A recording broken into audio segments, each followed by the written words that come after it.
Hey hello guys, welcome back to our channel. তো তোমাদেরকে আমি আজকের আমার ছোটবেলার কিছু স্মৃতি বা কিছু মেমোরিজ যেগুলো পড়ে আছে আমার, সেগুলো আজকের আমি কথা বলবো সেগুলো নিয়ে। অবশ্যই যারা গ্রামে থাকতো বা যারা গ্রামে এখনো আছে তারা বিষয়গুলো খুব ভালোভাবে জানে। আর যারা শহরে আছে তারা ওই রিলসের মাধ্যমে দেখেছে, ঠিক আছে? সোশ্যাল মিডিয়াতে বা আমার মতো কেউ তোমাদেরকে শুনিয়েছে যে জিনিসগুলো কিরকম হয় বা কিরকম হতো। তো সেগুলো নিয়ে আজকে কথা বলব। তো সাধারণত জানবে যে তুমি যখন গ্রামে থাকো আর এরকম একটা ফ্যামিলি থেকে বিলং করো যেখানে মানে সত্যি কথা বলতে কি ছোটবেলায় তেমন এই যে গেঞ্জিটা পরে আছি বা এখন যে জামা প্যান্ট গুলো পরতে পারছি আমি, এখন ছোটখাটো যেখানে হোক কাজ করে যেরকম ভাবে হোক আমি জিনিসগুলোকে অ্যাফোর্ড করতে পারছি ছোট ছোট করে, ঠিক আছে? তখন তো এরকম সুবিধাটা ছিল না। আমি যেহেতু ছোট ছিলাম, কাজ করতে পারতাম, যাই হোক যে কোনো রকম একটা ড্রেস পেতাম, তাই পরতাম, ঠিক আছে? আর ছোটবেলায় আমার এক বড় পিসি আছে। তো সেই সাধারণত কিছু জামা কাপড় পাঠাতো আমাদের জন্য। সেগুলোই পড়তাম। ঠিক আছে? তো সেখান থেকে একটা গেঞ্জি পাঠিয়েছিল। ঠিক আছে? এখন দেখবে গেঞ্জি এরকম চওড়া একটা ফিতার গেঞ্জি হয় না? সেরকম ছোটবেলায় পাঠিয়েছিল। তো সেটা আমি পরে ঘুরতাম। ঠিক আছে? তো ঘুরতাম কারণ কি আমার খুব ভালো লাগতো গেঞ্জিটা। আর ওই গেঞ্জিটা পরে এতটাই আমার ভালো লাগতো জিনিসটা যে ওই গেঞ্জিটা কোনদিন আমি দেখিনি সামনে থেকে। আর এত সুন্দর ছিল গেঞ্জিটা, তাই জন্য আমি পরে ঘুরতাম সারাদিন ধরে। আর ওই গেঞ্জিটা আমি কিছুদিনের মধ্যেই নষ্ট করে ফেলেছি। ঠিক আছে? তার কারণটা কি? দেখবে এই সময়টা আমাদের যে খেজুরের যে রস বের হয় যেই গাছ থেকে, তার একটা ফল হয় যাকে আমরা বলি খেজুরের কুল। ঠিক আছে? এরকম ছোট, ছোট। তো কাঁচা অবস্থায় মালটা হেভি সফট থাকে। আর ওটাকে আমরা কি করতাম, দেখবে বাঁশ আছে, যে বাঁশের মধ্যে ছোট্ট একটা ছিদ্র আছে। ওর মধ্যে লাঠি ঢোকানোর মতো একটা জায়গা আছে। ঠিক আছে? সরু একটা লাঠি। তো ওর মধ্যে ওই খেজুরের কুলটা আটকে যেত। আর আমরা আমরা ওটা দিয়ে ওই বন্দুকের মতো একটা আওয়াজ হতো ঠাক করে, ওইটা বানাতাম। আর ওই খেজুরের যে কুলের যে রস, ওর খুবই পরিমাণে কি বলা যায়? একটা গাঢ় ওই রসটা যেই জায়গায় পড়ুক না কেন, জামা কাপড়ের কথা বলছি, ওর ফলে একটা গাঢ় দাগ হয়ে যায়। ঠিক আছে? ওই দাগটার ফলে কি হয়? ওই দাগটা উঠতে ওঠেই না জিনিসটা, এরকম একটা বিষয়। ঠিক আছে? তো সেই জায়গায় কি হয়েছে? আমি ওই গেঞ্জিটা পরে ওগুলো করছি। ঠিক আছে? করতে, করতে পুরো গেঞ্জির এই জায়গাটা, এই পোরশনটায় আমার পুরো দাগ হয়ে গেছে। আর মা-বাবা তো খুব বকাবকি করছে, "ভালো গেঞ্জিটা নষ্ট করে দিলি," এই সেই। আর ওই যে মেমোরি গুলো ছিল ওইগুলো বানানো এই সময় বা খেজুরের কুল পাকতে শুরু করলে ওগুলোকে খেয়ে একটা খেলা হতো, ওটা খেলতাম। তো ওই খেলাগুলো এখন প্রায় শেষ হয়ে গেছে। আর নেই জিনিসগুলো। আর ছোটবেলায় যখন আমি মামাবাড়িতে যেতাম, মামাবাড়িতে এই সময় জানোই যে গ্রামের দিকে এই সময় প্রচন্ড পরিমাণে পুজো হয়। তো পুজোর সময় যেতাম, গিয়ে অনেক ধরনের খেলাধুলা করতাম। সেগুলো তোমাদের কাছে আমি এক্সপ্লেইন করেছি। হয়তো শহরের দিকে ছেলেপেলেরা এটা দেখেনি বা হয়তো দেখেছে। আমার কাছে নেই জিনিসটা। আমি থাকলে দেখাতাম। একটা এরকম পাইপ মতো থাকে প্লাস্টিকের, একদম পাতলা। আর উপরে পাখা মতো দুটো লাগানো থাকে। এরকম ঘুরিয়ে ছেড়ে দিলে উপরের দিকে উড়ে যায়। ঠিক আছে? তো ওটা প্রচন্ড কিনতাম। মেলাতে গেলে ৳২ করে নিত বা ৳১ করে নিত। ৩-৪ টে করে কিনতাম। কিনে এরকম ওড়াতাম। কারণ কি, একটা কিনলে আবার একটা হারিয়ে যায়। বারবার হারিয়ে যায়। একদিনে ৩-৪ টে কিনে নিতাম। কোথাও হারিয়ে গেল, কোথাও ভেঙে গেল, কোথাও পাখাটা কোথাও খুলে পড়ে গেল। ধরে নাও ওই মেলাতেই গিয়ে আমি এরকম করছিলাম।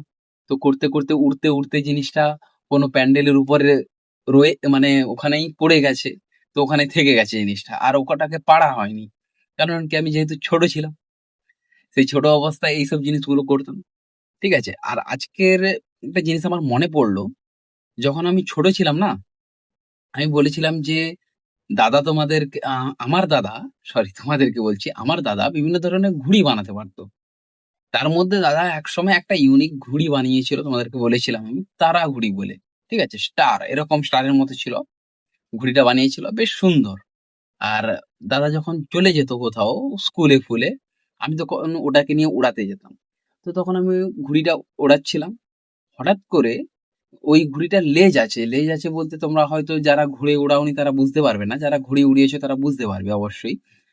মাছের যেরকম এই শঙ্কর মাছের যেরকম লম্বা লেজ থাকে, ওর এরকম একটা ঘুড়ির কল করে নিচে ওই লেজটা বাঁধা হয়।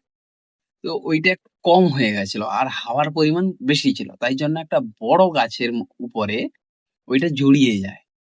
আর আমি তখন 4 এ পড়ি। আর সেই সময় আমার প্রচন্ড ভয় করছিল।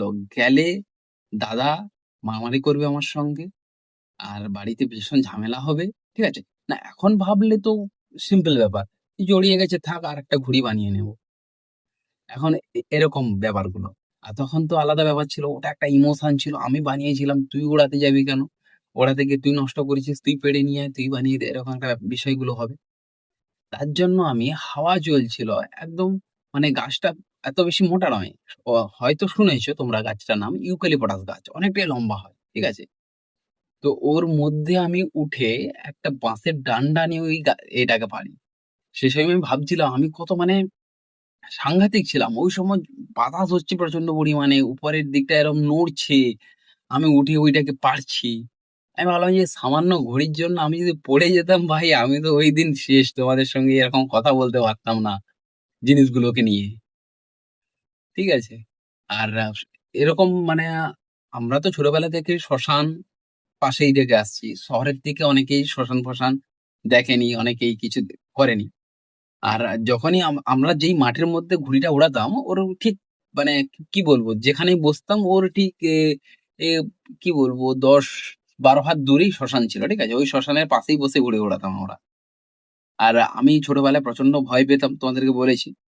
সেই ভয়ের জন্য দাদা আমাকে কি করতো? দাদা বলতো যে, "তুই ধর, আমি এখানে দাঁড়িয়ে আছি।" ও বলে ঘুড়িটা আমাকে ধরিয়ে ও ছুটে চলে আসতো। ঠিক আছে? তার জন্য আমার প্রচন্ড ভয় লাগতো। আর ওই সময় আমরা এখন কি করে বাচ্চারা, "এই রোদে বেরোস না, এই করিস না।" এরকম করতাম না। আমরা খাওয়া-দাওয়ার পরে সবাই যখন ঘুমিয়ে যাবে তখন ঘুড়ি উড়াতে চলে যেতাম। এখনকার ছেলেপেলেরা তো আর এসব করে না। বারবার এই কথাগুলো বলি। কিন্তু তোমরা যদি এসব করে থাকো না ভাই, বিশাল মজা পাবে। আর আমি যে এইসব কথাগুলো বলছি তোমাদেরকে, হয়তো দেখা যাবে যে তোমরা এইসব কথাগুলো কাউকে না কাউকে একটা শেয়ার করছো এই জিনিসগুলো। এরকম একটা বিষয় সিচুয়েশন হবে জিনিসগুলোকে নিয়ে। আর ছোটবেলার মেমোরির মধ্যে আরো একটা মেমোরি আছে। মানে অনেকগুলোই মেমোরি আছে যেগুলো মানে আমার ঠিক করে এখনো মনে নেই। ছোটবেলার মেমোরিতে আমার দাদার একটা মেমোরি আছে কি, দাদা একবার এই যে পুজোগুলো হচ্ছে, এইটা আমাদের এখানে পুজো হতো তখন। ভালো করে পুজো হতো। এখন তো পুজোটা ছোট হয়ে গেছে একদম। তখন খুব মানে কি বলা যায়? ধুমধাম যেরকম ভাবে পুজো হতো সেরকম ভাবে পুজো হতো। তো ছোটবেলায় তোমরা জানো যে ৫০ পয়সার কয়েন, ৳১ র কয়েন এরকম দিয়েই আমরা মেলায় যেতাম। তো দাদার কাছে ছিল একটা ৫০ পয়সার কয়েন, একটা ৳১ র কয়েন। আমি বলছিলাম দাদাকে যে, "তোর কাছে কত টাকার আছে দেখা আমাকে।" আর আমি যেরকম শরীর আমার, মানে আমি বলছি না যে আমার প্রচন্ড পরিমাণে ভালো শরীর এরকম, এরকম বলছি না। আমার দাদা একটু ছোট, ছোট শরীর, মানে ছোটখাটো মানুষ। ঠিক আছে? তো একটু সুইট এরকম বিষয়টা। তো জিনিসটা কি হয়েছে, ও পয়সা নিয়ে গেছে, ও ভেবেছে যে আমি ওর কাছ থেকে নিয়ে নেব। তার জন্য ওই ৳১ টা মুখে করে রেখেছে। বলছে আমার কাছে শুধু ৫০ পয়সা আছে। তো ৳১ টা মুখে করতে ও কখন খেয়ে ফেলেছে। ঠিক আছে? খেয়ে ফেলে সে একাকার বিষয় পুজোর দিনে। ওই খেয়ে ফেলে আবার ডাক্তারকে ডাকা হলো যে এরকম খেয়ে ফেলেছে এই বিষয়। পরে ডাক্তার বলল, "কোনো অসুবিধা নেই। কলা খাওয়াও, মুড়ি খাওয়াও" এইসব করলো। করে টরে সকালবেলা বেরিয়ে গেছে। ঠিক আছে? ও আবার চেক করে ওটাকে ধুয়ে নিয়ে এসছে। ভাই এখনকার ছেলেপেলে যদি আমরাও যদি এখন খাই ওটাকে বের করে নিয়ে আসবো না। আশা করছি আর কিছু টাকা পয়সা খাবো না। এইসব বিষয়গুলো খুব মানে খুব হাসি পায় এখনো। আর আমার একটা মানে ছোটবেলা থেকে একটা মানে অভ্যেস এখনো আছে। আমি কারোর মানে এঁঠো খাই না। ঠিক আছে? কেউ আমার এঁঠো হাত দিলেও আমি খাই না। আমি খেতে পারি না জিনিসগুলোকে নিয়ে। আর কেউ যদি আমাকে এঁঠো তুলে দেয় তাও আমি খেতে পারি না। ঠিক আছে? আর কেউ যদি আ ধরো যে ও খাচ্ছিল, খাওয়ার পর উঠে গেল, ওই অনেকেই খেয়ে নেয় কিন্তু। দিয়ে দাও, ওতেই দিয়ে দাও, আমি খেয়ে নেবো। আমি খেতে পারি না জিনিসগুলো। আমার বাড়িতে প্রায় সবাই খেতে পারে কিন্তু আমি খেতে পারি না। তো এইটা নিয়ে দাদা আমার সঙ্গে খুব করত। ও কি করতো আমার পাশেই খেতে বসতো ঠিক। ও বলবে যে, "তোর ভাতে আমি একটা ভাত দিয়ে দিয়েছি এক্সট্রা।" হ্যাঁ?